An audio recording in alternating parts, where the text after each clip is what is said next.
آپ کو جو کام دیا جائے اس کے بارے میں جملہ معلومات حاصل کیجیے۔ اس کا مطلب یہ ہے کہ اس کام کے بارے میں کوئی ایسی بات آپ کے علم میں آنے سے نہ رہ جائے جو آپ کو جاننی چاہیے۔ یہ پہلا اصول ہے۔ دوسرا اصول ہے اپنا ایک مقصد یا مدعا مقرر کرنے کے بعد اس پر قائم رہیے۔ تیسرا اصول ہے اپنے حالات کے بارے میں خود سے باتیں کیا کیجیے۔ شاید یہ اصول آپ کو طفلانہ معلوم ہو، مگر دنیا کے بعض کامیاب ترین افراد اسی پر عمل پیرا رہے ہیں۔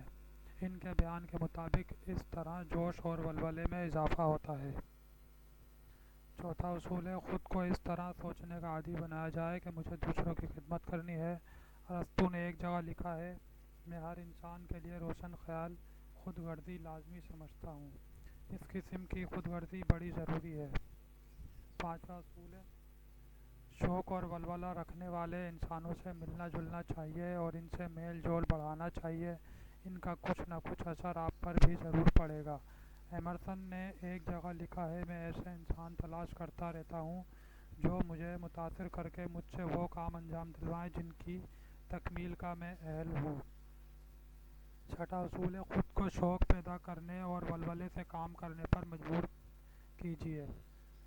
آپ میں یہ اوصاف پیدا ہو جائیں گے۔ یہ قول ایک فلسفی کا ہے جو میرے پیدا ہونے سے قبل ہارورڈ یونیورسٹی میں تدریس کے فرائض انجام دے رہا ہے۔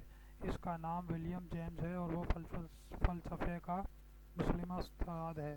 وہ کہتا ہے اگر آپ چاہتے ہیں کہ آپ میں کوئی خاص جذبہ پیدا ہو تو اس طرح کی حرکتیں شروع کر دیجیے جیسے یہ جذبہ آپ کے دل و دماغ میں پہلے سے موجود ہے۔ اس طرح آپ پر وہ جذبہ لازمی طور پر طاری ہو جائے گا۔ ختم شد۔ اللہ حافظ۔ اگر پسند آئے تو لائک اور سبسکرائب کرنا نہ بھولیں۔ شکریہ، مہربانی۔